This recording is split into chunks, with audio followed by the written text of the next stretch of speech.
मुझे नहीं करनी शादी वादी। आप लोग समझते क्यों नहीं? मेरे सपने हैं, मैं पढ़ना चाहती हूँ, अपने पैरों पर खड़ी होना चाहती हूँ। शादी की कौन सी जल्दी है? अदिति जोर से लगभग चिल्लाते हुए बोली। मत करना, लेकिन कोई आ रहा है तो उसको मना कैसे कर दे? देख लो, नहीं पसंद आया तो ना करना। हम कौन सा ज़बरदस्ती करवा रहे हैं मेरी प्यारी सी परी की शादी। वैसे किसी मेहमान का अपमान करना अच्छी बात नहीं है ना? अदिति के पापा ने प्यार से बोलते हुए कहा। ठीक है, आ जाऊंगी कल कॉलेज से जल्दी। अदिति बोली। जल्दी मतलब? कल नहीं जा रही हो तुम? ब्यूटी पार्लर जाना है, तैयार होना है, और तुमको कॉलेज की लगी है। माँ कितने गुस्से में बोली थी। अरे अरे, मिलने को हाँ कह दिया, आप तो दुल्हन बनाने लग गई। मैं कहीं नहीं जाने वाली, जिसको देखना है ऐसे देखे, नहीं तो वापस जाए। अदिति बोलते हुए अपने कमरे में चली गई थी। सुना आपने क्या बोल रही है? क्या हो गया है आज के बच्चों को? संस्कार ही खत्म हो गए हैं। माँ ने पापा को सुनाते हुए बोला था। अरे कोई नहीं, वैसे भी हमारी गुड़िया किसी परी से कम नहीं। क्या करेगी पार्लर जाकर? कभी गुलाब को ही मेकअप करता है क्या? हाँ तुम जरूर चली जाना, तुम्हारी उम्र ज़्यादा दिख रही है। राहुल ने अदिति की मम्मी को छेड़ते हुए कहा, और सब कितना हंस रहे थे। क्या कहा? उम्र ज़्यादा? सच बताओ। रहने दो, अदिति से पूछती हूँ। मम्मी काम करने लगी और पापा जोर से हंस दिए थे। अगले दिन अदिति एक दूसरे को देखते ही रह गए, और जब अदिति की मम्मी ने बोला कि हमें बेटी चाहिए और इसके सारे सपने हमारे हैं और सब पूरे होंगे, तो अदिति मना नहीं कर पाई, और पहली नज़र का प्यार परवान चढ़ा और शादी में बदल गया था। और शादी के 3 साल पूरे होने वाले हैं। अदिति के सारे सपने पूरे हो रहे थे। इतना प्यार करने वाला पति जिसने उसके हर सपने को पूरा किया। अदिति का MBBS भी पूरा होने वाला था और जल्दी ही अपने सारे सपने साकार देखने वाली थी।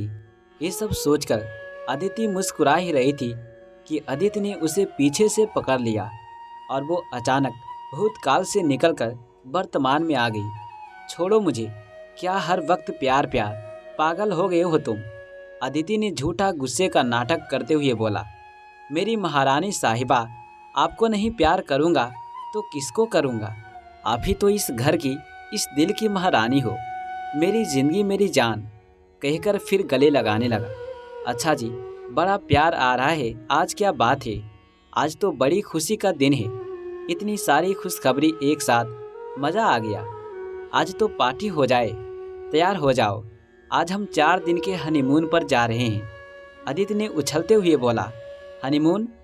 सच में पागल हो गए हो मिस्टर? हमारी शादी को 3 साल होने वाले हैं और अब फिर हनीमून? ना रे ना, अदिति ने हंसते हुए कहा। अरे बाबा, इतनी सारी खुशखबरी लाया हूँ तो ये तो बनता है। अदिति ने कहा। हम भी तो सुने, ऐसा क्या हो गया कि फिर से हनीमून जाएंगे साहब? अदिति ने पूछा। 4 खुशखबरी एक साथ लाया हूँ। अदिति बोला। 4? सुनाओ सुनाओ, क्या है? अदिति भी बच्चों की तरह करने लगी। 3 सालों में इन दोनों का प्यार जरा भी कम नहीं हुआ था, बल्कि नित प्रतिदिन अमर बेल की तरह बढ़ रहा था। पहले वादा करो, हर खुशखबरी के बदले एक दिन का हनीमून। ओके बाबा, लेकिन पहले बताओ, तब फैसला होगा। अच्छा जी महारानी, तो सुनिए। पहला, आज के दिन मुझे पहला प्यार हुए 3 साल हो गए। अदिति ने हंसते हुए बोला। पहला प्यार? कौन थी वो बताओ? अदिति ने गुस्से से कहा। मेरी जान तुम। आज ही के दिन मैं तुमको देखने आया था और तुमसे प्यार हो गया। ओह शैतान, डर गई मैं तो। हाँ, तुमको देखते ही मुझे भी हो गया था पहला प्यार। तो एक दिन पक्का? अदिति ने छेड़ते हुए बोला। अच्छा वो बाद में, पहले सारी बातें बताओ। दूसरा, मेरा प्रमोशन हो गया, अब मैं रीजनल मैनेजर हो गया। वाओ, मुबारक हो पतिदेव, मज़ा आ गया। तो पक्का ना? अदिति ने आँख से इशारा करते हुए फिर पूछा। अरे सारी बात बताओ, तब सोचेंगे। अदिति ने शर्माते हुए बोला। ओके महारानी जी, तीसरी खुशखबरी, तुम्हारा MBBS का रिजल्ट आ गया, टॉप। सच में? अदिति के गले लग गई। सच बोल रहे हो ना? बोलो। हाँ सच में मेरी रानी। और चौथी सुनते ही तुम सामान पैक कर लोगी। अदिति ने उसे अपनी बाहों में जोर से दबाते हुए बोला। अब और क्या ऐसा, तुम्हारा अगले हफ्ते इंटरव्यू है। अदिति ने जैसे कहा, अदिति खुशी से नाच उठी। हाँ जरूर चलेंगे, जो तुम कहोगे वही होगा। लव यू कहते हुए वो और जोर से गले लग गई। आंखों में खुशी से आंसू आ गए। थैंक यू मेरे प्यारे पतिदेव। तुम रो रही हो? अदिति ने पूछा। नहीं यार, खुशी के आंसू है। मैं मम्मी पापा सबको बता कर आती हूँ। तुम खाना ऑर्डर कर दो, आज पार्टी होगी। और हाँ, सामान भी पैक करना है। मैं आई अभी। अदिति किसी चिड़िया की तरह चहक उठी।